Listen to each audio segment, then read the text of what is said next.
السلام علیکم ناظرین، میں آپ کے ساتھ شاہ فہد خان آپ سبھی کا بہت بہت سواگت ہے آئی پلس ٹی وی کے بالکل ہی منفرد پروگرام ایسے نہیں چلے گا میں۔ ناظرین، حد سے زیادہ کچھ بھی اچھا نہیں ہوتا، ہر حد کی بھی ایک حد ہوتی ہے۔ آپ یہ ویڈیو دیکھیں، وہ بیل گاڑی جو سامان ڈھونے کے لیے تھی آج اس پر انسان ڈھویا جا رہا ہے، اور یہی نہیں بلکہ وہ بیل گاڑی جسے کھینچنے کے لیے کبھی جانور ہوا کرتے تھے آج اسے انسان جانور بن کر کھینچ رہا ہے۔ دراصل یہ پریوار جب ہر طرف سے پریشان ہو گیا تو مہاراشٹر سے اپنے گھر کے لیے اس حالت میں نکلنے پر مجبور ہوا۔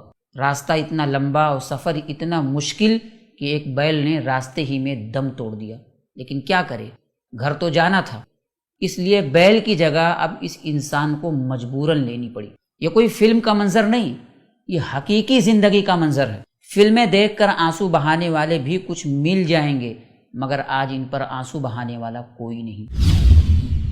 کیا ہمارا سماج اتنا بے حس، بے رحم اور نامراد ہو چکا ہے؟ کیا ہمارے سماج سے انسانیت اتنی مر چکی ہے؟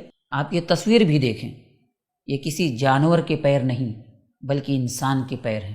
جی وہی انسان جسے درد ہوتا ہے، جسے تکلیف ہوتی ہے۔ راستہ اتنا لمبا کہ پیدل چلتے چلتے پیر میں چھالے آ گئے مگر گھر نہیں آیا۔ آپ اس ویڈیو میں دیکھیں، چلنے کی وجہ سے پاؤں میں ایسے چھالے کہ بچے کے لیے چلنا مشکل ہو گیا ہے، لیکن اس کے باوجود بھی ابھی آگے سفر کے لیے کوئی انتظام نہیں، بلکہ اسی حالت میں ابھی بھی سفر جاری رکھنا ہے۔ کتنی تصویریں ہم آپ کو دکھائیں، اس درد، پریشانی اور لاچارگی کو آپ محسوس کر سکتے ہیں۔ یہ لڑکی آخر انسان ہی ہے، اسے بھی درد ہوتا ہے، اسے بھی بھوک لگتی ہے، ہماری طرح اس کا جسم بھی تکلیف سے تڑپ اٹھتا ہے۔ ایسا آخر کب تک چلے گا؟ اس حالت زار کا ذمہ دار آخر کون ہے؟ کوئی بھی انسان اگر خود پریشان ہو تو وہ کسی حد تک جھیلنے کی کوشش کرتا ہے، لیکن اپنوں کو پریشانی میں دیکھ کر وہ تڑپ اٹھتا ہے۔ لیکن وہ کر بھی کیا سکتا ہے؟ اپنوں کے آرام کے لیے سوٹ کیس کو ریل گاڑی بنا سکتا ہے، بیل گاڑی میں بیل کی جگہ اپنے کو ہی ناندھ سکتا ہے۔ اس کے علاوہ آخر وہ کر بھی کیا سکتا ہے سوائے گھٹ گھٹ کر مرنے کے؟ ہم آپ کو کیا کیا دکھائیں؟ کیا ہمارے ضمیر کو جگانے کے لیے اور ہماری بے حسی کی چادر کو اتارنے کے لیے اتنی چیزیں کافی نہیں؟ اگر کافی نہیں ہے تو مختلف علاقوں کی ان تصویروں کو بھی دیکھ لیں۔ جانوروں سے بری حالت ہے۔ ایسی بے حسی اور مردہ دلی شاید ہندوستان میں اس سے پہلے کبھی نہیں دیکھی گئی۔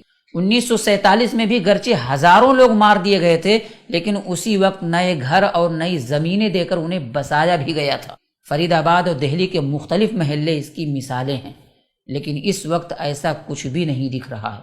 24 مارچ سے لے کر مسلسل ہمارے دیش کے مزدوروں کی جو حالت بنتی جا رہی ہے وہ پورے دیش کے لیے چنتے کی بات ہے۔ سرکاریں اپنی واہواہی کے لیے اعلانات تو کر رہی ہیں، لیکن کیا اس کا کچھ بھی فائدہ ان مزدوروں کو مل رہا ہے؟ اگر مل رہا ہے تو پھر یہ سفر کرنے پر کیوں مجبور ہے؟ اگر مل رہا ہے تو پھر ان کی ایسی حالت کیوں بنی ہوئی ہے؟ اگر مل رہا ہے تو پھر یہ خون کے آنسو رونے پر کیوں مجبور ہیں؟ ریلوے کا دعویٰ ہے کہ 800 سے زائد ٹرینیں چلائی گئی ہیں۔ اگر بات ایسی ہی ہے تو پھر اس طرح کا سفر بدستور کیوں جاری ہے؟ دنیا بھر میں لاک ڈاؤن ہے، مگر دنیا کے کسی بھی کونے میں مزدوروں کی ایسی حالت نہیں دکھ رہی ہے سوائے ہمارے دیش کے۔ مگر پھر بھی شرم تمہیں آتی نہیں۔ جب تبلیغی مرکز کی بات ہوتی ہے تو 10 دن تک مسلسل ڈیبیٹ پر ڈیبیٹ، ڈیبیٹ پر ڈیبیٹ۔ آخر مزدوروں کے لیے مہم کیوں نہیں چلائی جاتی؟ ان کے لیے مسلسل ڈیبیٹس کیوں نہیں ہوتے؟ ہمارا سماج اتنا بے حس اور بے ضمیر ہو چکا ہے، ہمارے اندر کی انسانیت اتنی مر گئی ہے کہ ہمیں ان پر ذرا بھی رحم نہیں آتا۔ ہم کتنی تصویریں آپ کو دکھائیں؟ سوشل میڈیا پر دیش کی موجودہ تصویریں آپ نہیں دیکھتے؟ آج ہم اتنے بے ضمیر ہو چکے ہیں کہ ہم ایسی حالت دیکھتے ہوئے بھی اپنی فیملی کے ساتھ اپنے گھروں میں مست ہیں۔ کیا ہمیں ان مزدوروں پر ذرا بھی رحم نہیں آتا؟ میں مانتا ہوں کہ دیش کو چلانا ہر ایک کے لیے آسان نہیں، یہ جذبہ چاہتا ہے، آرام کی زندگی کو چھوڑ کر قربانی چاہتا ہے، لیکن جس کے اندر اس کی صلاحیت نہ ہو، جسے دیش واسیوں کی خدمت کی فکر نہ ہو، وہ دیش کا ذمہ دار آخر بنتا ہی کیوں ہے؟ لوگوں کی بددعائیں لینے کے لیے؟ آخر ہم کب تک یہاں بیٹھ کر مزدوروں کے لیے آواز اٹھاتے رہیں گے؟ آخر کب تک؟ دیش کے مزدور جن کی محنت کے بعد دیش کو ٹیکس ملتا ہے، کب انہیں ان کے حقوق ملیں گے؟ آج پھر یوپی کے اوریا میں ٹرک حادثے میں 24 مزدوروں کی موت ہو گئی. آپ بتائیں اس کا ذمہ دار کون ہے؟